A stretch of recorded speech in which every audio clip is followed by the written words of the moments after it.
welcome to today's panel discussion on evolving trends in green hotels and shopping centers. I'm Jayshree Mendes, editor, Construction Week India, and your host for today. ITP Media India is a Dubai-based company with offices in the Middle East, UK, and India. Construction Week is one of the 7 magazines that we roll out here. This 12-year magazine has achieved much in terms of reach and today enjoys top-of-the-mind recall in the construction and infrastructure sector. IFC, we're partnering with today, a World Bank group, helps clients understand and manage the environmental, social, and corporate governance risks they face. It partners with industry and other stakeholders to find innovative solutions that open up opportunities for economically, socially, and environmentally sustainable private investment, which in turn contribute to jobs and inclusive growth. IFC created EDGE to respond to the need for a measurable and credible solution to prove the business case for building green and unlock financial investment. EDGE includes a cloud-based platform to calculate the cost of going green and utility saving. In today's panel discussion, we'll discuss how the global hotel construction pipeline has reached a record high and consumers are asking developers and brands to consider sustainable construction and design initiatives. Luxury travelers, for example, want to travel more sustainably in the future as a result of the ongoing pandemic. Hotel brands, architects, engineers, and community leaders are collaborating to bring eco-friendly properties centered around sustainability, the guest experience, and efficiency. ESG themes have risen up the agenda among property professionals as consumers, occupiers, and investors attempt to do better in the race against climate change. The retail sector urgently needs to get a handle on the topic as government ramps up regulation and investors gravitate toward high-quality, future-proofed assets. Key research into the impact of retail environments around the world on the enjoyment and satisfaction of customers and retail staff conclude that greener buildings often equal happier customers and therefore greater revenues. I would like to introduce our esteemed panelists for today. Ajay Koshi, Head Design Management, Brigade Group. Ajay has been associated with the group for more than 12 years and oversees the design management of all residential, commercial, retail, and hospitality projects across geographies. He has been responsible for the successful design closure and construction of more than 50 million square feet at Brigade Group. As an architect from AA School of Architecture, London, he understands the working complexities that real estate developers and architects face in today's industry. Beck John, Executive Vice President, Architecture, Pontyfield Realty. Beck is involved in master planning and building design. He has done his master's in building engineering and project management from School of Planning and Architecture, New Delhi. He is also a recipient of the 3rd prize in Formica Interior Design Competition held in 1992 in the Western Zone of India, role of design and presentation. Deepan Prakash, D, Leader, Sustainability and Innovation, Retail, Decathlon Sports India. Deepan leads the sustainability initiatives of Decathlon Sports India, Retail, where his focus is on retail, logistics, and supply chain. He focuses on renewable energy and energy efficiency, science-based targets initiative, circular economy, water conservation, green buildings, and clean mobility. He has 11 plus years of experience in the field of sustainability with proven track record in RE100 and carbon neutrality achievements. He holds a master's degree with specialization in renewable energy engineering and management from TERI SAS. Rhythm R. Shah, Director, Rajesh Group. With a background in engineering and construction, Rhythm studied management at London School of Economics and later joined the family business. Rajesh Group, a real estate development company, has been around since 1985 and has several developments in and around Ahmedabad. Rhythm focuses on sustainability and makes strategies around it via design and construction language. Shabir Kanchwala, Senior Vice President, K. Raheja Corp. An evangelist for the green cause, Shabir spearheads the sustainability initiatives for real estate, hotels, and malls of K. Raheja Corp. For the last 15 odd years, amongst other key functions, which include purchase, contracts, and project coordination. He has led the green transformation, which ranges green buildings for new developments and existing projects, the Bill Clinton Climate Foundation, under their Building Energy Retrofit program. Shabir's commitment has led Raheja Corp, K. Raheja Corp, to be renowned for steering the path in the green building sector, with a majority of its commercial, residential, hotels, and malls being LEED and IGBC Green Gold certified. Sandeep Singh, Senior Consultant, IFC, a World Bank Group. Sandeep Singh is a senior seasoned industry leader specializing in real estate investments and real estate development. He has over 26 years of work experience in India and the USA and has been working in CXO roles for over a decade. He has worked with leading companies such as CBRE, Cushman and Wakefield, and Mahindra Life Spaces. Passionate about environmental sustainability, Sandeep is currently working as a senior consultant with the International Finance Corporation, which is part of the World Bank Group. He holds an architecture degree from the School of Planning and Architecture, New Delhi, and an MBA from the University of Georgia, USA. Thank you, everybody, for being so patient. Sandeep, over to you. Thanks so much, Jayashree. Good afternoon, everyone, and thanks for joining us this Friday afternoon today. Hopefully, we have a discussion that's engaging and enriching enough for you to for your time to be worthwhile. In today's panel discussion, we will talk about green hotels and green shopping centers. We have a very esteemed panel of experts here, each one with a wealth of experience in their respective domains, and I'm certain it's going to be as rich and engaging as you expect it to be. Before we get started, I have a presentation for you. I would like to take you through some of the key aspects of IFC's Green Building Certification System called EDGE. After this presentation, we'll jump straight into the panel discussion. Let me share my screen. Just starting off, IFC, International Finance Corporation, is part of the World Bank Group. We are essentially a development finance institution that focuses on activating the private sector in emerging markets for purposes of development. Now, in the process of providing development finance in emerging markets, IFC realized that climate change is one of the biggest impediments in the process. And building sector is responsible for over 39% of global greenhouse gas emissions. Now, this includes not just the construction, but the operation, which happens over a few decades, maybe 5 decades or so. If you see, that's the average life of a building. So hence, we came up with this 4-pronged approach, which focuses on the building sector and catalyzing the market to become green. We make investments in our partner banks who then roll out green financial products in terms of green construction finance, mortgages to their clients. We invest directly with developers and other companies.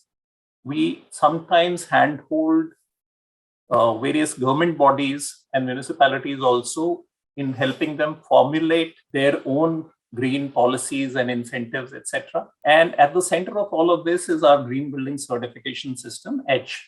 Now, why did IFC get into it in the first place? We are a development finance institution. We didn't get into it because it seemed like a lucrative business opportunity. We got into it because we realized that measuring a building's resource efficiency was very important to our core business. And when we scouted around for a certification system that's scalable, that's versatile, and that's relevant to the local conditions, and yet is globally accepted, and also, last but not the least, being cost effective, we did not find any. So it was sort of a forced decision that we had to get into it, because some of the other systems that are available are either too elite and designed for high-end buildings only, and they lack the versatility to be relevant to all different geographies, or otherwise there are local systems which don't have the right credibility with the issues of greenwashing and others coming up. So about 7 years ago, we decided to build the system ourselves. Now, this is the footprint of EDGE globally today. As you see in the graph, it has grown very, very rapidly in the last 4 or 5 years. The CAGR is almost 100%, and we have about 93.8 million square meters, which is the footprint globally today. In India also, it has grown extremely rapidly only in the last 3 years. The figures for FY22 are only partial, and still you can see it's significantly big number. Totally about 11.59 million square meters, and you can see in terms of geography, in terms of building types, it's as diverse as it can get. EDGE covers about 65 cities in India and in terms of having the local data in the database at the back end of our computer interface. Now, this is one of the key benefits of Edge, that it enables green finance. Because it is designed by IFC, which is a financial institution, of course, it is designed to cater exactly to the requirements of various green finance institutions. And all leading green finance institutions accept Edge as a standard for green buildings, whether it's GRISB, ICMA, Climate Bonds Initiative, they all accept Edge as a standard. Now, what it means to a user or a developer such as yourself, if you're looking to raise green finance, one of the things you have to do is set a green criteria for the proceeds, and that can become a complicated process. And then later on, you have to demonstrate compliance. Now, Edge simplifies both of those things. You can, for your criteria, you can just tell your investors that all the proceeds of this bond issuance or fundraising will be used towards development of Edge certified buildings, and that satisfies the criteria for green finance globally. And when it comes to demonstrating your compliance, it's equally simple. You just have to produce your Edge certificate for all the buildings that you've built in the ensuing period.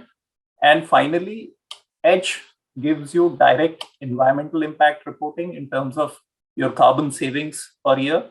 And that's something that green finance investors look for. So that's one of the key differentiating aspects. Just a quick slide on, just a few examples of companies that have raised green bonds and green finance using Edge. So Bank Colombia, one of the largest banks, raised about $400 million in 2 green bonds, which then they later rolled out as financial products for their clients, such as developers or mortgages for home buyers. Econ, which is a student housing company in Kenya, raised Kenya's first green bond for $50 million.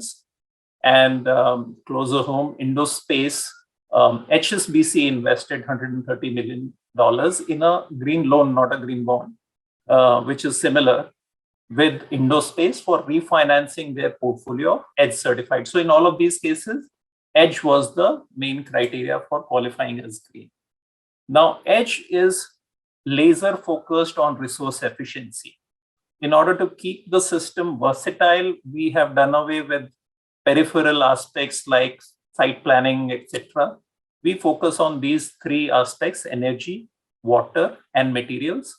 And to qualify for an Edge certificate, you have to be minimum 20% better in all of these aspects compared to the local baseline. So that is very important here, and that's where the robust database at the back end of Edge is very, very important. Because if you're building, let's say, a hotel a 3-star hotel in a tier 3 city versus a 3-star hotel in a tier 1 city, the context is very different. So your baselines will vary, and that's very important here. What are the different levels of certification that you can get with Edge? If you do 20% better in energy, water, and materials, then you qualify for Edge certification. But if you water and materials remaining the same, but if you do 40% or better than the local baseline, then you qualify for Edge Advanced. And these are asset level certifications. You don't need to renew them. Only once you obtain them, and that's like a design level. Now, the final frontier, zero carbon, is not a standalone certification. It is on top of Edge Advanced. So first you need to be at Edge Advanced, and then whatever remaining energy needs you have, if you can fulfill those using renewables, then you qualify for Edge Zero Carbon. In case there are any gaps, you can fulfill those gaps with carbon offsets also. In terms of building typologies that Edge covers, it covers pretty much any type of building that you can think of. Other than heavy industrial, all building types that you can think of are covered. We have certified airports, we have certified stadiums, all building types. It is good for new buildings, it is good for existing buildings and retrofits. And with portfolio certifications, you get certain economies of scale with the certifiers. The process is fairly simple. You can get your preliminary certificate at the design or construction stage. And with that, you are able to raise green finance. You are able to advertise this to your clients just with the preliminary certification. But of course, subject to you getting the final certification, which happens after the construction is complete and a site audit is done. Now, in case you're going for zero carbon, 1 year operational data has to be monitored. So it needs 1 year of operation at a certain level of occupancy. Just going back a little bit, in terms of cost, this, about $10,000 for an Edge Advanced certificate. This is typical, but of course it varies depending on the building to building.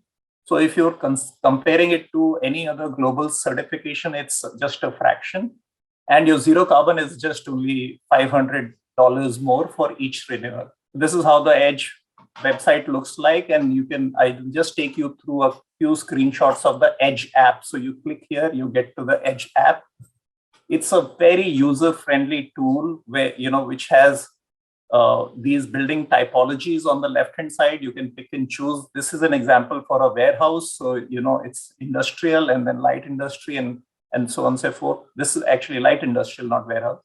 And then you have these 4 tabs where you fill your data. So there is a design tab where you fill your building data, and then you choose your energy saving measures, water saving measures, and embodied energy in the materials, those features and measures you choose. At the top, you have an output bar, which keeps giving you different data points of your own calculations. So, this is the first tab. You fill in your basic building data. Then you move to the second tab, which is the energy tab. Now, this is what the system essentially looks like. The moment you filled in your basic design data, it creates a base case for you. So this is your profile for your specific type of building, the profile of energy consumption in a typical building, the base case scenario. It is divided into several subgroups within energy, like heating, cooling, and water pumps and other things like that. And the base case is then compared to your improved case once you choose your green measures on the left-hand side. As you can see, it's very easy to choose. It's like check boxes. You can pick and choose which features. You scroll down. But at the same time, it's versatile because you can input various values specific to your building, and then the system calculates it accordingly. When you scroll down on this same energy screen, you see the graph on the lower side is your carbon emissions, and the difference between the base case and the improved case is what your savings are. Your savings are visible right here and on top bar as well. And similarly, once you've filled the energy tab, you can fill the water tab and the materials tab. And on top, in the top bar shows you what are your utility cost savings per month, per year in dollars, and even in local currency. And then if you scroll to the right in the top bar, it shows you what your incremental capital expenditure is for the green features and the green measures that you have chosen. In this case, it's 5.8 crores, which is about 3.9% more than the base case cost, building cost. And using these two, it gives you a payback period, and that's just 2.4 years. So that's pretty much a very, very quick sort of showcasing of how the app works. And from the app itself, you get to know what documents will be required for certification, and you can just apply from the app itself. The tool is free for anyone to use. You can just go in there, register with your email ID. It is free for anyone to use. It is only when you certify a building, then you will have to pay the certification charges. But it's a very potent design tool which gives you the financial calculations on the fly as you pick and choose your green measures. And coming back to the Edge website, if you go under the projects tab here, you will find several case studies, select case studies from across the globe. And there are search features which you can use to choose the building typology or geography that you want to choose. Now, concluding with this last slide, just a quick summary. How is EDGE different from other certification systems? It's globally recognized. All green finance institutions recognize it. It's got a financial calculator that gives you the cost of your green measures in terms of capital expenditure and the savings that they will give in terms of utility cost savings. It is laser focused on resource efficiency. So it gives you exact numbers of how much energy, water, and material you will save. It also gives you environmental impact reporting in terms of your carbon savings. Bioclimatic modeling, so very, very relevant to the building typology that you want to evaluate and to the geography that your building is located in. Because it's a tech-enabled system, the time it takes is significantly reduced, and hence the cost is also significantly reduced. So that brings us to the end of this presentation. Our topic for today is evolving trends in green hotels and shopping centers. We have a highly qualified panel representing companies like the Brigade Group, Decathlon, A. Raheja Corporation, Panchsheel Realty, and Rajesh Group. And before we get into the nitty-gritties of green buildings, I would like to request all the panelists to briefly introduce and set the context by talking a little about their companies and what you're doing in the retail and hospitality sector. Before I do that, let me request the audience also to feel free and ask any questions in the chat box as they come to your mind, and keep typing them, and we will get around to have the experts answer them. So with that, may I request, let's say we start in the alphabetical. Ajay, may I request you to start off with your introduction, your company's introduction? Thank you, Sandeep. Thank you for having me here and to be part of this very interesting panel. So Brigade Group is a real estate company, been around for about 35 odd years. We are headquartered in Bangalore, but we also have projects in Chennai, Hyderabad, Mysore, and we've gone as far as Gujarat. We have some projects in GIFT City as well. So primarily our focus is on residential. I would say 70% of our market is residential market. About 20% is commercial and other office spaces. And about 10% is for retail malls and hospitality. So as far as hospitality is concerned, we have tied up with major international chains like IHG, Accor, Marriott. We've developed about 7 hotels across India, mainly business hotels, not luxury hotels, ranging from about 150 to 300 keys. And as far as retail is concerned, we have our own brand of malls called Orion Malls. We have malls ranging from between 1 million square feet to about 3 lakh square feet, neighborhood centers. So that's the brief of what we do. Thank you so much, Ajay. Beck. Hi, I'm Beck John, representing Panchsheel Realty, and we are headquartered out of Pune. As you know, Panchsheel is primarily into the commercial spaces. Our portfolio would range from about 70% in commercial, I would say about 20% in hospitality, and about 10% in probably in residential.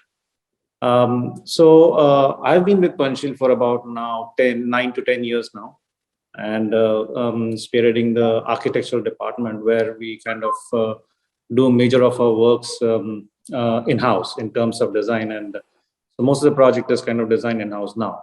I would say almost 90% of our projects. So in the sense that we also tend to own all these commercial spaces and we lease these spaces, and we also have a very strong facility management team which takes care of these facilities.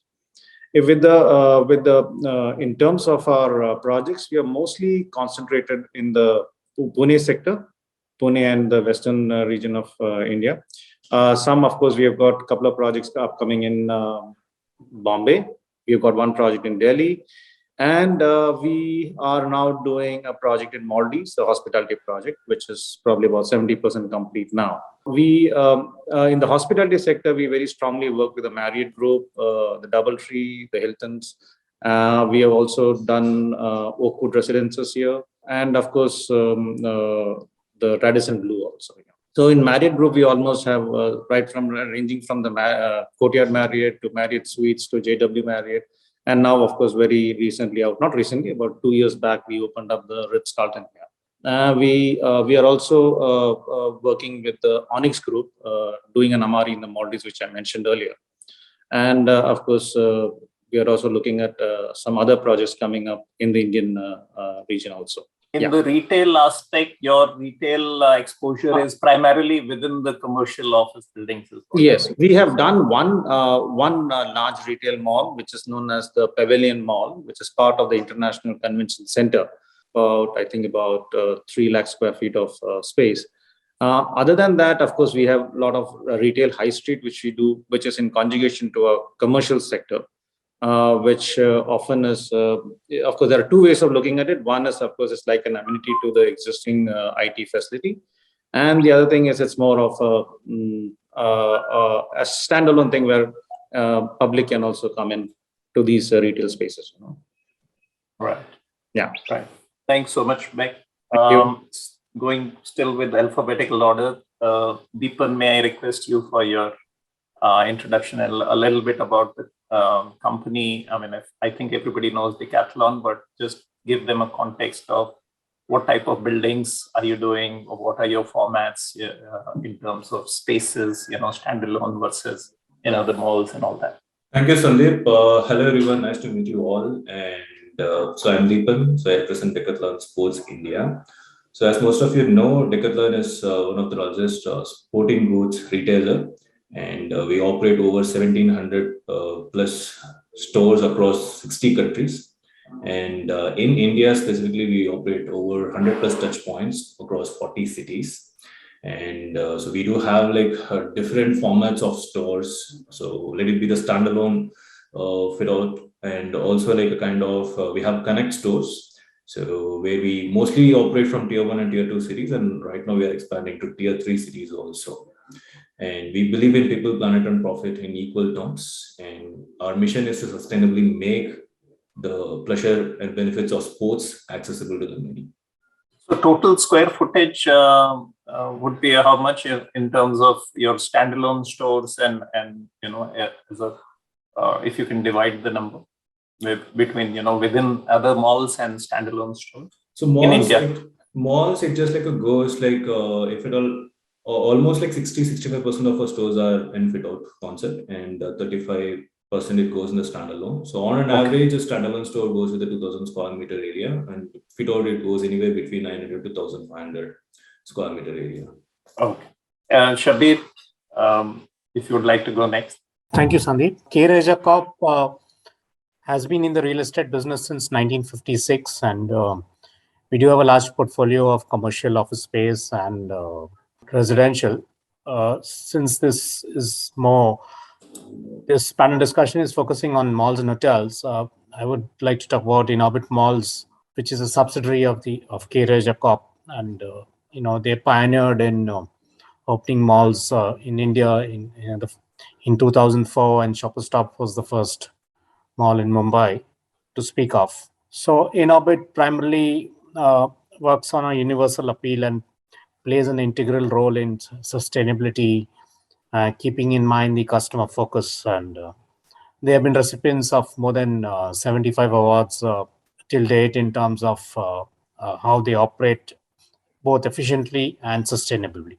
Chalet Hotel is part of our group in terms of it's a listed company, and it works on mixed use in metro cities of Hyderabad, Mumbai, Pune. In Mumbai, the Renaissance Hotel at Powai, the JW Marriott at Sahar. These are some of the hotels, and the Marriott in Bangalore is also one of them. The hotels, basically, we focus on, in addition to business efficiencies, we look at the entire life cycle sustainability part of the assets, and ensuring that we do this along with our partners like Marriott and Accor. So in a nutshell, the hospitality and the retail portfolio kind of marries our residential and commercial when we do a large mixed use development. So we average out in terms of construction of 1.5 crore square feet per year. And that's the kind of volume we do in the western side of the country. Thank you. Thank you. Feeling good to be part of this. Rajesh Group has been developing Ahmedabad since 1985, and we have completed more than around 75 plus projects. It has developed in all the sectors, starting from residential, commercial, retail, office spaces, plottings. We have expanded into all the horizons possible for us in and around Ahmedabad, definitely. And it's a family business. Guru, I am the third generation who's currently heading and looking after sustainability, construction, design, and other than that, a bit of marketing. Everyone is involved.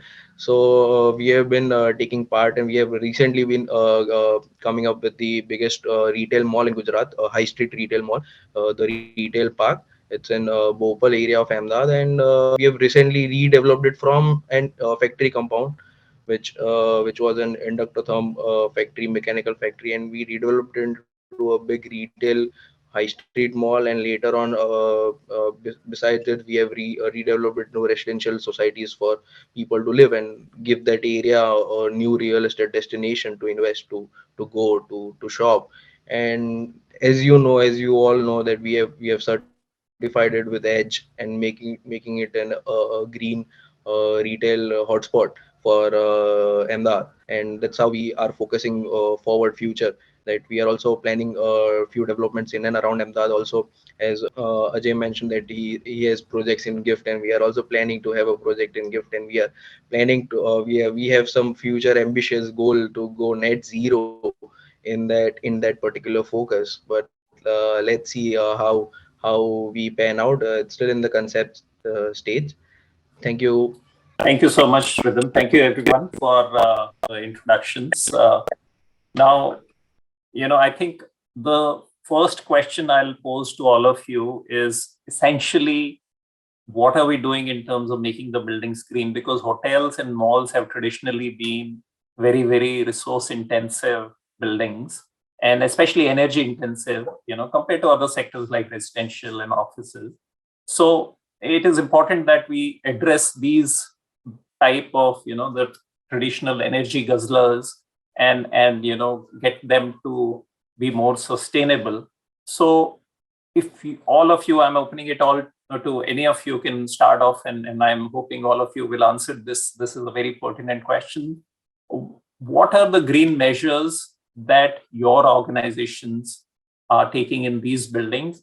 In terms of, if you can explain on the initiatives taken, how has it evolved over time, in terms of what you were doing 5 years ago, 10 years ago, and what you're doing now, and especially focus on your current initiatives towards green, and where do you think it's going from here? I think as far as malls and hotels are concerned, like you mentioned in your presentation, it's a three-pronged approach: the water, energy, and the materials. As far as water is concerned, we're very conscious about how water is being used. We make sure water is properly recycled, whether it's STP or rainwater harvesting, whatever it may be. As far as energy is concerned, we look at high energy chillers, HVAC systems, DG sets, all that we look at very high energy systems. And materials, as far as materials are concerned, obviously your high quality glass, materials with low embodied energy. These are the kind of things that we try to do. Like you rightly mentioned, these three strategies is something that we like to adopt in hotels and malls. As far as certification is concerned, we haven't yet got any certifications for our malls and hotels. All our commercial buildings are certified, either LEED or IGBC. But there is no reason why we shouldn't go for certification for hotels and malls. We know they are green and they're sustainable to some degree. And I guess that's the next step. And you had a very interesting presentation to make, which you made, and I'm sure we'll touch base with you a little later on to see how we can get some certification there. Wonderful, wonderful. Thanks, Ajay. Beck, do you want to go next? It seems like we're just going the previous order again. And I think it's better to go in the order also. So it's kind of some. Anyway, but like I said, in the sense that we look at actually sustainability happening from the design level, and then of course it comes down to construction, then and so on and so forth, and then in operations. So in materials, of course, it's pretty standard in terms of what we use in terms of the glass, because most of our buildings, of course, like is glass oriented. We work a lot in the commercial sector and, of course, the hospitality. So the kind of glass we use is high performance low E glass for our projects. If I were to take JW as a case study, JW initially also we were planning in the design phase to have ready-made toilet pods, so which is kind of built off-site, so we have less of water, and it's more it's less labor dependent on site. We can move things faster. But of course, at that point of time, I'm talking it's about 10 years back. It was not 10 years, probably about 14 years back. It was a little too new for India. The cost was prohibitive, and we didn't have our own setup, So then we ended up actually doing toilets on site. But the whole hotel, we've done entire thing in dry wall construction. So we kind of saved a lot of water during construction there. Further to that, once we got into operations about 5 years back, we went into solar for the hotel, and we are generating about 1 megawatt in solar panels. We then recently also went into wind energy, where we are generating about 1.5 megawatts in wind energy. So in that sense, that's where we took the measures in terms of, which came a little bit in operation. So it's a kind of a hybrid system, if I were to call it, in terms of the green initiatives which have taken on in JW Marriott. Sorry, I'm interrupting. So both solar and wind equipments are on site. No, they're off site, and we are off site. Okay. Because we are dealing in a very urban kind of situation where a lot of area was already taken up by services, and we didn't have much of land area. If you're familiar with the ICC, sure. So that is where we had the challenge. Of course, now recently we have set up our own toilet pod factory, and all our residential buildings we are doing the toilet pods. They come in like a fully made system, plug and play. So as a building is going up, we just put it in. So in that sense, sustainability, I would say, starts more even from the construction level, where we try to save on material, try to save on labor, and see how best we can do it. And of course, speed of construction, that goes without saying, because that's where we save a lot of overheads. Now coming to water as a resource, because we've got the standard STP, which we are doing in all our projects. So that's pretty standard on all. But projects like we're doing a museum project here in Pune, where the whole dynamics is a little different. If you put an STP, we probably will not have a great functioning of it, because the kind of pattern, the visitors pattern coming into the capacity of visitors coming into the museum could be varying. From a weekend, we probably are looking at about 2,000 people coming in, to a weekday, probably it could be even as low as 400, 300.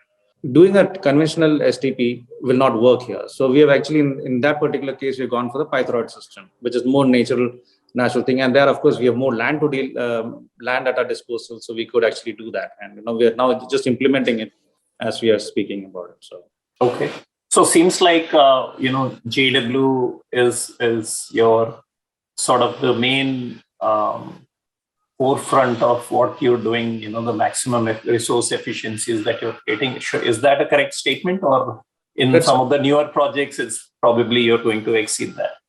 Take up Ritz-Carlton specifically, but Ritz-Carlton, I think it's more used. The only reason is Ritz-Carlton is into operations 2 years, and we've been through COVID time, so it's not really a great time to kind of evaluate a system which has been implemented. So right. Okay, all right. Moving on, Deepan, how about Decathlon? What all you guys have been doing? You've been in India how many years now? So we've been like more than 10 years. More than 10 years. And so it's been like in production, like we have started long back, even like 20 plus. And so globally, we have a strong belief on like the climate change mitigation program. And also we are like strongly aligned with the Paris Agreement. And we committed to reduce our emissions at least by 53% by 2026 compared to 2016 globally across all works, right from the products that we do and like supply chain, transportation, and like finally the end, the zone where the retail comes in. So we wanted to reduce our emission across all the works. And one of the strategy that what we just follow is like to have the sustainable construction, where we wanted to reduce our emissions in our the ecosystem. So even in the construction ecosystem. So that is also one of our KPIs that we just like strongly follow in. And we just like started recently with the green construction. So we strongly believe in the frugality in our construction, like frugality in the sense like using the optimal resource and optimal materials for the right purpose. And so we thought like why not to go like in terms of a certification to have like a certified green buildings. And we have started our initiative like last year. And so we got 3 certified stores already in our bag, and a few more like coming in, which includes one of our largest warehouse also. And we focus majorly on like energy as water and the material and site selection and the design aspects. And in addition, we also focus on biodiversity and health and mental well-being of our teammates and customers who are within the building. So these are the major areas that we just like to follow. So to reduce our like the construction footprint in terms of carbon emissions, and also on operations. So we wanted to focus more in terms of like reducing the operational expenses through the green actions, what we do, without compromising on the quality of business, like what we do, and like a comfort that what we maintain with our customers. So these are our core things like what we do, especially in the green space. So do you have centralized global level measurement or assessment program where you assess which stores are more resource efficient versus which are not, and then how, anything you can talk about on that? Yeah, we do have like internal tools to measure all the actions. So especially in terms of the construction practice, the energy we consume, and the transportation, and like even the packaging materials what we just like use. So we have like a central repository and central tool. We just like measure the contribution from each and every store across the globe. And we rank, and there is we have like internal climate ranking also, like where all the countries will be like aligned in terms of the operations what we have. And so luckily India is like Decathlon's operation in India is one of the top 5 so in this list. That's good to hear. India is in the top 5 in terms of having the more sustainable stores. So globally, we have 100 plus the stores which are already certified green in different like certification programs, and we have 6 warehouses across the globe which is already certified green. Thanks for that, Deepan. Shabir, how about K. Raija Corporation? I mean, it's a very, very diversified group, but if you can focus only on the retail and hospitality part of it, what all are you doing? Yeah, so ideally, for the malls and the hotels also, we're looking at various other sustainabilities like the ESG, carbon neutrality, RE100, EP100, EV100. So we're doing a lot of things in addition to what green features we have. So like the hotel, more than 50% of their energy comes from renewable energy offsite. So this is something which we have been doing, say, for the last more than 8 years back. We started doing this, and the wastewater discharge is relatively zero in terms of from the hotels. There is obviously 100% of wastewater recycling, whatever through the STP plants. In addition to a strict segregation of waste at source in terms of food waste and the OWC. The housekeeping is very particular in ensuring that whatever cleaning agents they use and the laundry detergents are also environment friendly. The malls also have, I'm just giving you small ones in addition to what you would normally do other than certification. A majority of our malls, whether it's Mumbai, Navi Mumbai, Vadodara, or Hyderabad, a lot of it is covered in greenery, and a majority of the landscapes are native, so they kind of use less water, and in addition to the organic fertilizer which we tend to use for them. Rainwater harvesting system is there all of our malls and hotels, and in Hyderabad where we have developed. If somebody is from Hyderabad, they would know about the Durgam Cheru Lake, which was re-energized by our group in terms of ensuring that the whole lake is now a place where people can go and have a sound stormwater drainage system. 100% recycling, waste segregation. Building is accessible with various touchless features in the COVID era. So if you enter, you don't need to touch the lift. There are voice-enabled lifts. There are, when you enter the toilets, you have touchless taps. You have touchless paper towels. So in the COVID era, I think that was need of the hour in terms of Hyderabad's mall has got more than 27% of total energy, which is from a renewable source. And in all our malls and hotels, we obviously are using a lot of rooftop solar in addition to this. So this is what we have in terms of the green features for our malls and hotels. That's quite a few. And Shabir, I'll just stay with you for one more minute before we move on, because, yours is one of the more diversified older group. And from what I'm hearing right now, you guys seem to be very, very focused on resource efficiency, and not from today, from, maybe a couple of decades back also. So what have been, and you are aware in terms of what, measuring yardsticks are there, what certification systems are there. So you're going about it in a very methodical way. What is it that drove you towards your organization, towards this thing to begin with? When we started doing this in the year 2005-06, we were probably the only developer in India to have started doing this. People thought we were crazy, why would anybody want to spend more money and make a green office or a green hotel or a green mall or a green home. But we've been in this business since 1956, and we understand that cost is not the only factor which drives. And I guess we walk the talk right from our own corporate office at Bandra Kurla, which is a LEED certified gold building, one of the first in India. We have a few first, the first platinum building in Hyderabad, the first gold green home in South Mumbai. So we kind of understood that we need to do this because this is going to be the need of the hour, maybe in a few years down the line. So even when you look at our hotel, when they started on this journey, in terms of people look at a key cost, cost. What is the cost of the key? But our top management was very clear in terms of saying that if we are going to build anything, in this country, it's going to be sustainable. So that's where we took out from. So our LEED certified gold hotel, JW Marriott at Sahar, or the Bangalore hotel, or for our malls, where we were looking at, if we also worked with the Clinton Climate Foundation, where we retrofitted our non-green mall, the one at Malad, and the Renaissance Hotel at Powai.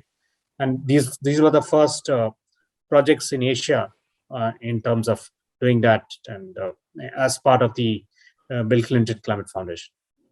So we tried to do, and we don't really, I would not say we don't really have a budget for sustainability, but the budget for sustainability is something which is not frowned upon. I mean, it's something which we do anyways. Thanks for saying all that. I think this is very interesting, and especially on the retrofit part. I think that FDI opened up in this country at the same time that you were referring to, about 2005, and the building activity has just grown exponentially in the last 15 years. So, once a building is about 14, 15 or 10 years old, then, what the kind of resource efficiency that we're talking about today was not talked about. And I think, green retrofits is sort of something that will be much more common in times to come. I think it also makes it much more marketable, the product. Really? Very important that customers, whether it's people buying an apartment or someone who's coming to stay in a hotel, they're very, very conscious.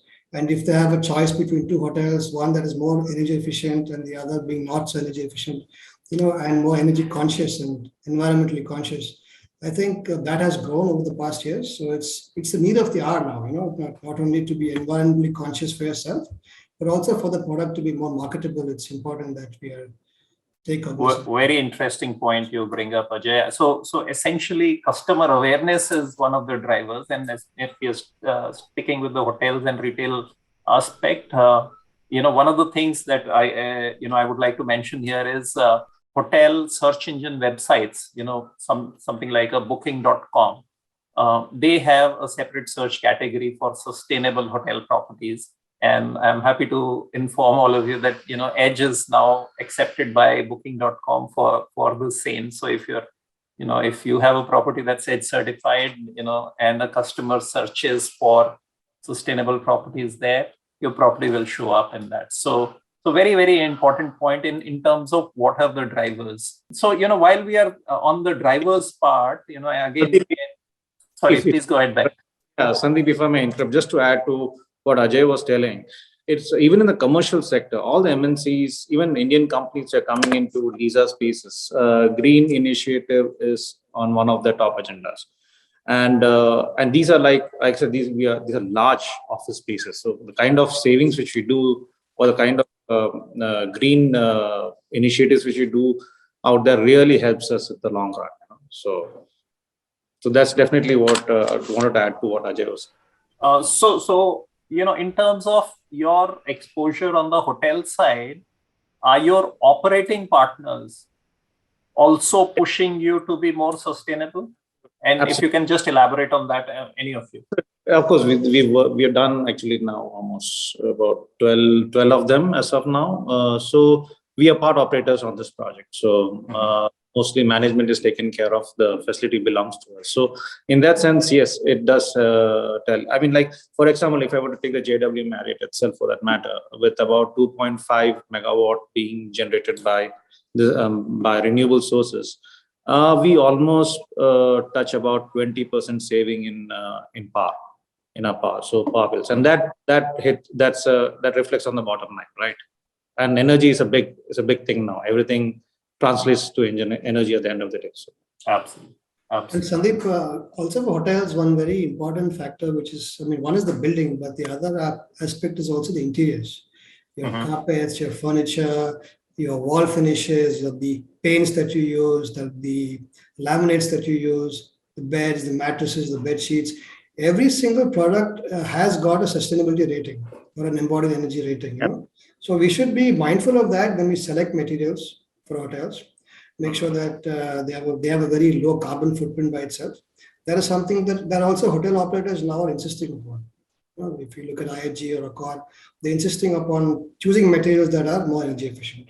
Also, Sandeep, just at the hospitality, when you deal with a hotel project in a city, and when you're doing, like we're doing this project in Maldives, there are two different ball games to start with. I mean, it's a spread out 100-acre island where you've got villas happening, and we are generating everything from power to water to treating our own sewage. Everything is like you'll be self-sustained. So in such cases, it becomes all the more important to be this thing, because you're totally relying on actually you're the service provider in terms of all these services, in terms of power, in terms of water, in terms of sewage, everything. So that becomes right. And yeah, it is important to look at things holistically and be as self-sufficient as possible. Right.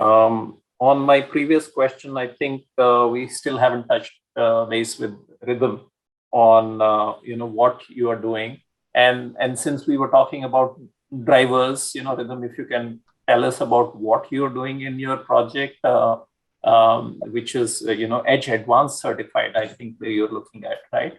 And so if you can talk about some of the features and what drove you to build such a sustainable building. Whenever we thought about retail, we in Gujarat, it's very difficult even to talk about or even to market it as a before 5 years. I'm telling you, it wasn't much known, or awareness wasn't created about green buildings, sustainability, as many of the panelists have said. They were the first in 2005, 2006. So Gujarat picked up the pace around I might say around 2018, 2017. Green certification was coming up for few developers, more or less. It was more of a MNC kind of a thing for Gujarat. But as Rajesh started this retail park project, we envisioned that it needs to have a planning which is sustainable with the current at that time the current guidelines for more circulation, more airiness, more less reflectance, low emission glasses, glazing. Everything was inculcated while planning the project. We didn't apply for the certification while we were designing or pre-certify it, but during the execution, we selected Edge as our certification agency, which I'll tell you, it's not a certification agency, it's a tool. It's a tool to evaluate your building. It's a tool to evaluate where do you stand according to such criteria. You might say material embodied energy, carbon savings, water savings, energy savings. So such are the factors which you calculate, as you said in your presentation very well. You calculate, you see your ROI, you see your capital cost, you see everything. And for in my personal opinion, in our personal opinion, where we have developed and certified green buildings, we don't see cost as a driver, because cost as of now it's not that great. Our GDCRs, our development control regulation from the government have been such designed that those no more or less have been inculcated in our building design or building construction. And if I might say, STP is now mandatory for no if I say 50,000 square feet plus built up, then STP is a mandatory norm for in Gujarat for buildings, for projects. And that's how we have also seen that we might not we have constructed STPs before 5 years, but certification and awareness thing wasn't there in Gujarat, what I'm saying. And for marketing perspective, as Ajay said, that it's a very important driver. Now people are known, like me, who's just 25 years old. As you said, I search with that booking.com tool that which is the most no green hotel to live in if I'm going for a stay, if I'm going for an holiday. With the same amount of energy saving, I see my flights. It's a little thing, because my generation will definitely look into it. Okay, how can we help the environment, because it's the need of Yes. the hour. And as we have studied all in our schools, that we are not no using our resources, we are just borrowing it from the forward generation. Future generations. Yeah, so those are the points, so those are the lines I have thought about for Rajesh, for our malls, for our retail segments. And we have been appreciated well by our market, by our investors, by our buyers, by our tenants. And that's the awareness we want to create and make it a norm in our developments, that we have make it a mandate that we'll do a green building certification, may it be Edge, may it be IGBC. We don't know, but we'll provide that certification guideline and awareness to our tenants and to our buyer, that green building is needed. Very, very impressive. The kind of futuristic vision that you had. Despite such approach not being the norm in your context, your geography so much. And very refreshing to know that you're very conscious of when you're booking a hotel or when you're booking a flight, you're conscious of how resource efficient those things are. And today, all of that data is available even you're booking a flight as well. So it's interesting to know. Now, just one other thing pops up in my mind before I go. So in terms of drivers, are any of your tenants asking you for a greener building? Let's say if you're getting a larger, departmental store, or maybe a multinational company coming as a tenant, is there a push from that side as well? There's a push, but I wouldn't say it is more noticeable towards the developer and the tenant doesn't have the main not talking point. And even I'll be honest with you, with the banks who are providing finance, green finance and whatever. So I don't want to say any bank's name or any finance institution name, but they are not also much more aware or appreciative of those efforts. They'll be like, what will it that there's a government notification for such incentives. That's it. That is the one we are promoting. We much not appreciated. It doesn't get much appreciated. Or what's the effort on infrastructure? What's the effort on planning? A developer does, if he or she is planning for a green building, then those are the efforts. Those are the appreciation might push for more and more developers to apply for green certification. Okay. So there's still much to be done. Shabir, by coming back to you, in terms of large retail tenants, are they asking you for a greener building? Is there any push from that side that you have seen? Yes, because ultimately, it boils down to their operating costs getting lower, right? If they move into a green mall, they obviously understand that for a similar shop or for a similar retail space which they have, they are paying a lot more power and water bills than what they would be doing that in addition to the cam charges. Having said that, I guess the push is more prominent from commercial space and malls, and there have been instances where even if you uh, put in, say, if you show space, or if you and when you fill up a small tender, there is the RFQ itself says that Right.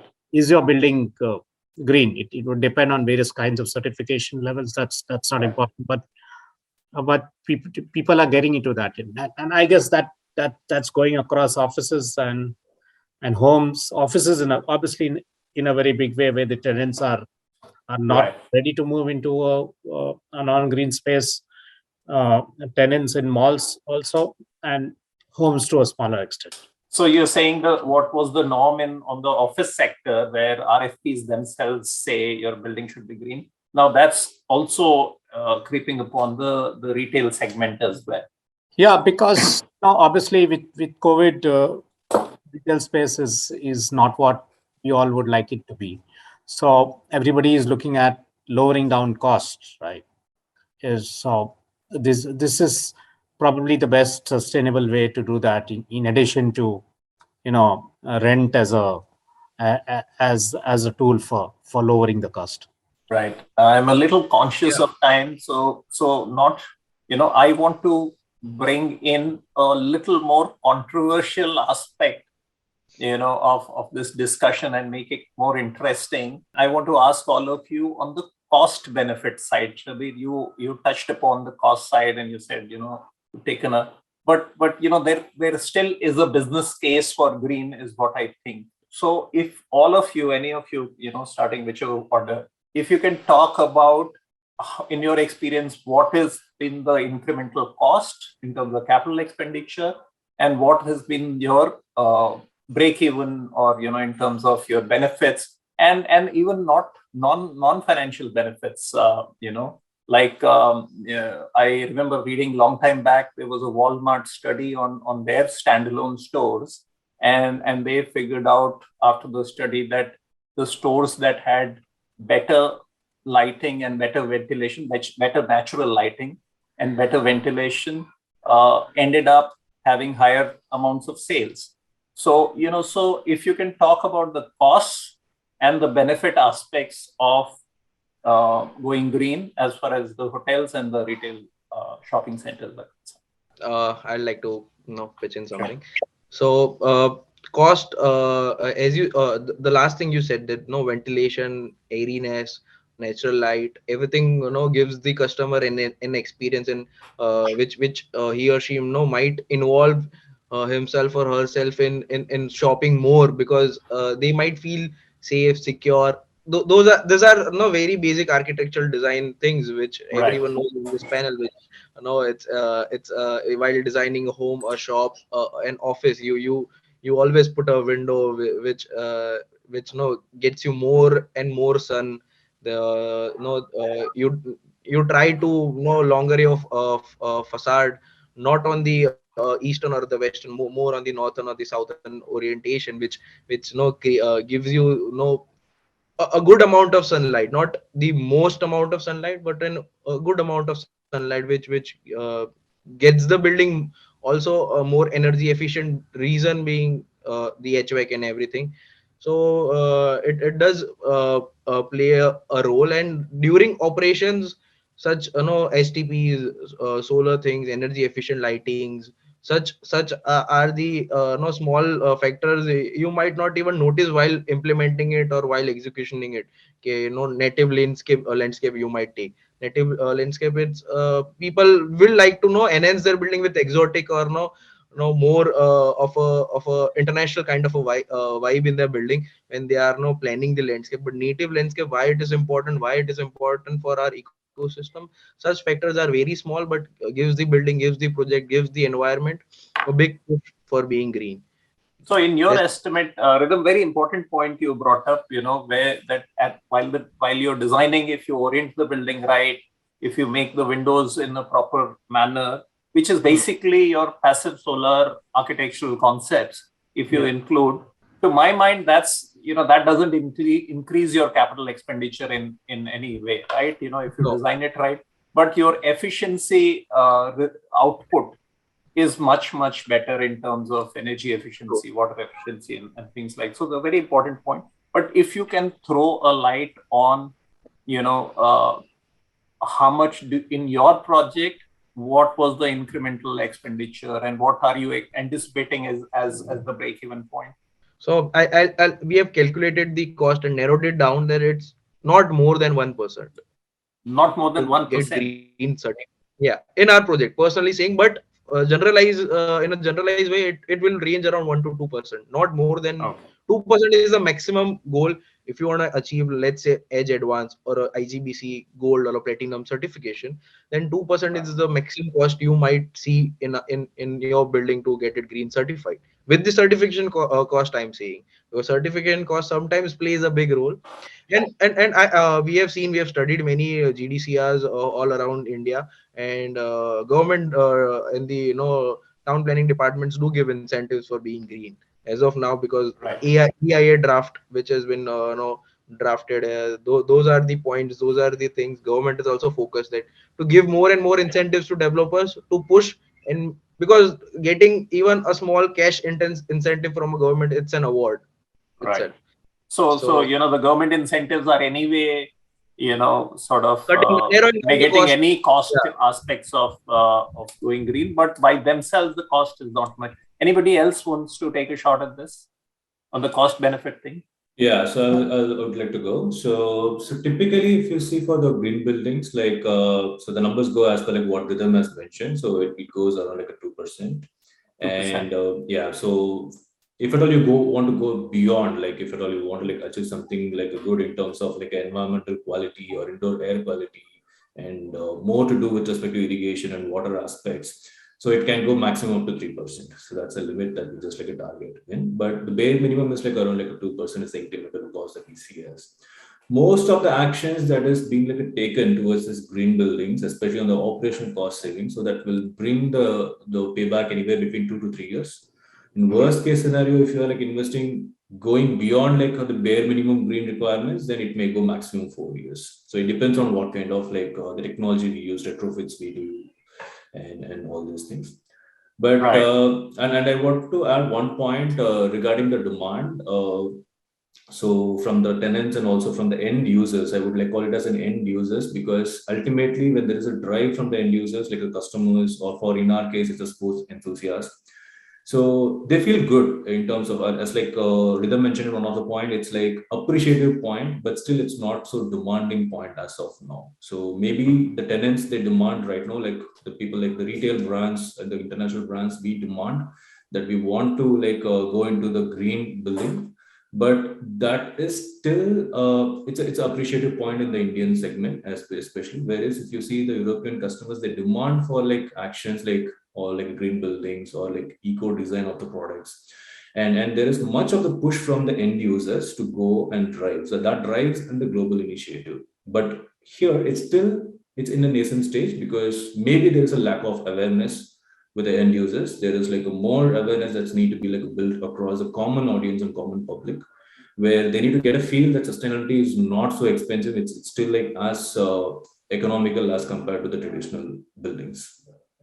Okay, very interesting point, Deepan, you bring up, and I'll just stay with you for one more second. So you as you have your own standalone stores, and you are sometimes in a third-party mall where you are a tenant and the mall is somebody else's, right? So you, in that sense, you're representing the tenant side. Are you pushing your mall owners to make the building green if you're signing an early lease, and what has been your experience on that? So that's in recent days it's also a challenge. So especially when we wanted to to rent a space in a location where we wanted, we may not have like a green buildings available over there. So the building may not be like the certified green building or doesn't have even a basic features that's required for the green building. So the challenge comes when we demand the landlord to just like go and implement the green measures. So in most of the cases, the challenge will become not many other tenants will be like requiring for that. So it's very tedious for a landlord to do such kind of a measures for the specific kind of a tenants. And some cases it's feasible like a landlords like a kind enough to implement such kind of a measures for the whole building or only for our space. Some cases it's not at all feasible. For example, if I need to quote, like if at all we need to make some modifications on the facade or like a glazing, so doing just like for one tenant, it may not look good in terms of like look and feel of the building. Or maybe if at all we demand the high reflective painting or coating on the exteriors, so it's not possible for them to do only for one tenant. So there should be a demand from the other tenants also. And I feel like when there is an awareness in the market among the tenants, like definitely they will push for it because knowing the fact it's like saves a lot of operational expenses for them as well. So that push is missing, and so that's where like we face a challenge in convincing the landlords, and in many cases we succeeded as well. Can I ask something to Please. Deepan? In Ahmedabad, I stay in Ahmedabad, so we have seen your stores and you have expanded quite well. But there's one question to me that I have seen Decathlon, which has been more or no less situated in the outskirts of the city. Your stores have been situated in the outskirts, even in Baroda or other places where I've seen personally 2-3 places only I've seen Decathlon, but the it's in the outskirts. So how do you calculate that environmental impact? Because if it's in the outskirts, it's in the suburban area of the city, then there is no lack of public transport or no people will be driving their cars. So it will be more or less an auto oriented development, which is not no beneficial to the environment. So how do you calculate that in your retail strategy or green strategy? It's a great question, Rhythm. So if you see our initial like the strategies, like we would have like expanded, we would have constructed most of our like standalone stores in the outskirts. So there are like multiple reasons towards it. Of course, the business and commercial reasons. And now, if you see, like we have completely changed our strategies. We are into the cities, and especially where we have a well networked public transportation, and so where like people will easily reach to the particular location with the public transport, with the metros connectivities and all these things. So even the upcoming standalone, so we focus on a lot in terms of like having a public transport commitments, like connectivities, like on this, like we have changed our strategies on this particular aspect. Yeah, that's great. I recently shopped at your store in Motera, which is in a commercial development in a city center kind of a setup, which is good to hear that and good to see that Decathlon is expanding in and around Ahmedabad, so it's good for us. And in few cases, the outskirts, like where we developed, there has been like expansion with the other business as well around in and around, and Yeah. so we focus on that aspect, and so that will become like a public transport connectivity in future also. So that's another point, like we also like look into it. True, that's great. So I have, I think we have just about 10 minutes and we'll get to the audience questions also. But just one last question, and very quickly, if you can just, give a very concise answer. Ajay, you have to say I something. have a question for you. Sure. Okay. This we have an existing building, and we'll give you all the parameters, and you'll rate it either 20% or advanced edge. But during the rating process, do you give suggestions of how we could probably improve the rating? What we need to change in design, what equipment we need to alter to kind of improve the rating? Yeah, very, very pertinent question. And as you saw, on the left-hand panel, we have, like a menu of all the green measures that are potentially that can be there.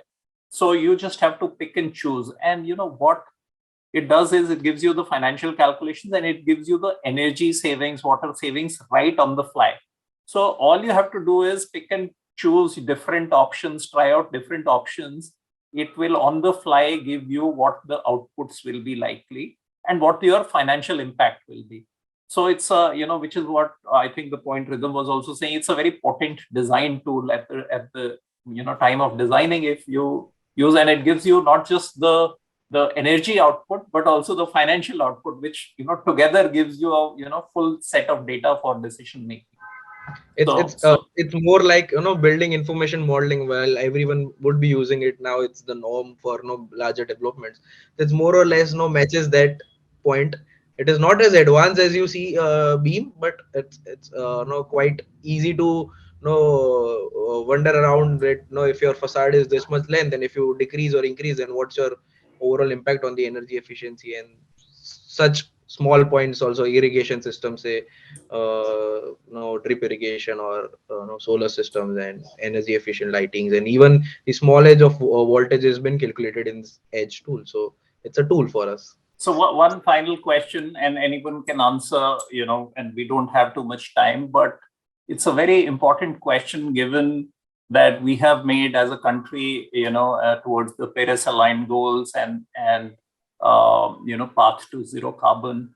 Any of your organizations seriously considering how you will, as an organization, chart your path towards zero carbon in the next decade or 2 decades or so? Shabir Bhai, I have hopes from you for answering that. Yeah, so we've started work almost 2 years back on this, whether we talk carbon neutrality or we are part of the climate group for their renewable energy 100%, or even for our hotels where we are looking at using electrical vehicles 100%. So you started that in addition to ESG is something also we've been working on. So we've gone beyond green buildings, and in my company the always the question is what next, what more can we do in being sustainable. So it's a journey, but it is, I would not say it's difficult, but the challenges are not insurmountable. I mean, if you make up my mind, and then if you're going to worry about short-term costs, then this is not the way for you to go. But if you're going to look at this something 5 years, 10 years down the line, then this is something which we obviously need to go. And I guess in the present COP26, there have been commitments by countries, including ours, to work out the carbon neutrality timelines. Right. So you're saying not insurmountable, but there are challenges, and it's more of an attitude, that we have to keep chipping away in that direction. Yeah. Thanks for that, Shabir. Anyone else wants to comment on that? Yeah, Sandeep, what I would like to say is that, of course, sustainability is one aspect of it, but also like Ajay was mentioning in terms of the feel good, you were mentioning about the Walmart, the feel good factor or the wellness certification. Is, I think it's part one is, of course, the cost benefit. The other thing is the wellness part and how well you feel in a building. I mean, that is very important, and that needs to be amalgamated with this, and that should take a much better step in terms of our approach to building design. So. Okay, thank you. I think we have just about 5 minutes remaining. Jayashree, may I request you, if you have, I see a lot of questions. I haven't gone through them, but if you have, please point us out to, the pertinent ones. Right. We have a couple of questions. Some of them have already been answered by a colleague. Question is, why should hotels go green? And how can hotels take the benefit of climate finance? Why should hotels go green? I would let the hotel builders answer that, and maybe on the finance part I can chip in. Extremely good and a sensitive question, both. Yeah. The reason being, actually, I think the hospitality sector is becoming extremely competitive. I don't know if you know in terms of the room ARR, how you work on it. So I think the more sustainable you are, the better you can compete in the market with. I mean, so that's my take on the whole thing. How can they take the benefit? How can they take the benefit of climate finance? Okay. So what is green finance? Green finance is just like any other regular finance, but it is given with the condition that the proceeds will be used for a green purpose. If we are talking about buildings, then the proceeds will go towards a green building, a green hotel, right? So if there is a company which has a portfolio of green hotels, they can raise green finance. What are the benefits? The benefits are twofold. Primary benefit right now, which may go away in some time, but it is there right now, is that there is more demand for such investments. So there are more investors chasing projects than there are green projects that are available. And because of that, there is a price benefit in terms of your borrowing cost. So if you're issuing a green bond, it might come cheaper compared to a regular bond. Also, very clearly, because your operating costs are lower, the perceived risks, when investors calculate an investment, return on investment, they allocate risks to everything. The market risk on that investment is lower, because if your operating costs are lower, there is less likelihood of the business going bad. There is, with more customer perception, there is higher likelihood of customers going to your property, so on and so forth. So it's because it's less risky, it's cheaper. So cheap. But what is more important is, if you look at the overall investor scenario globally, more and more investors are, they were initially allocating a larger capital to green finance, and now more and more are saying, okay, we will only do green. So when you go out to raise money, your available pool of investors is significantly bigger if you are raising green finance. So those are the two key benefits that you. Thank you, Sandeep. One more question, which sounds very interesting. What are some of the motivating factors for stakeholders who develop big projects to go green? Well, I mean, like I was telling, a lot of, I think the clientele has become, the tenants have become a lot more conscious of the environment. I think that's the driving force, and a lot of them, like you said, in RFPs and even due diligence, they make sure that the green aspects have been addressed during the building.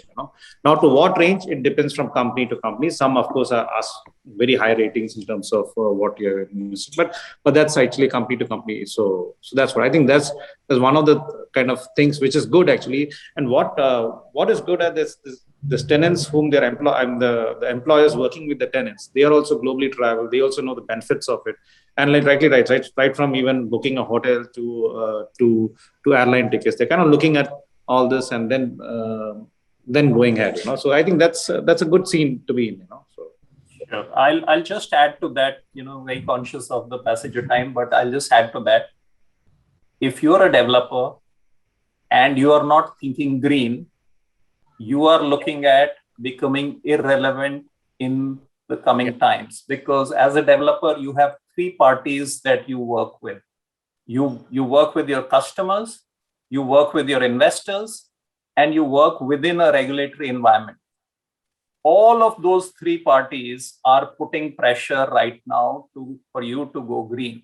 Your customers may not lease your office or mall, if you're not green, so you have a business risk there. Your investors may not invest with you because they want to invest with me.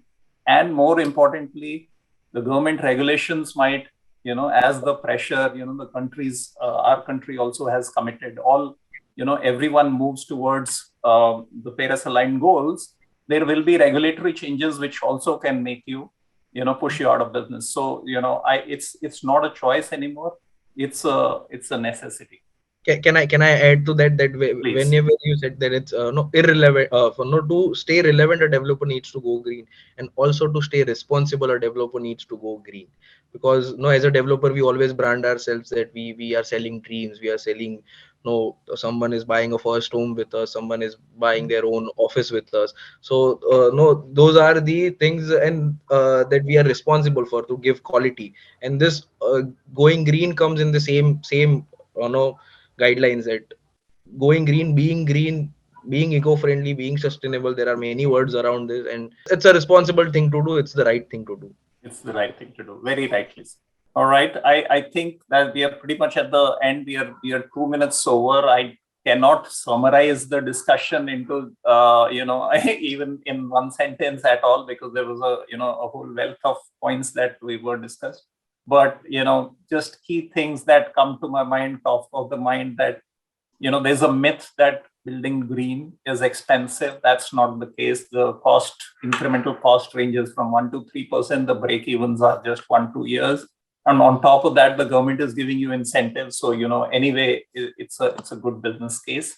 And the fact is that, right now, from whether it's the customers who are even searching for properties, or, they want to go green, looking for flights which have a lesser carbon footprint, your investors, your tenants, everybody is becoming more and more aware, and it makes more sense to focus on how we can build green and stay relevant in the business. So with that, thank you, all of you, all the panelists, for your valuable inputs and insights. Very, very enriching and engaging. Thanks so much. And over to you, Jayesh. Thank you. Thank you so much. That was a very enlightening discussion. And thank you. We had a very patient audience with us today. I'm sure Sandeep has summed up the conversation very well. I would just like to say we look forward to meeting all of you again.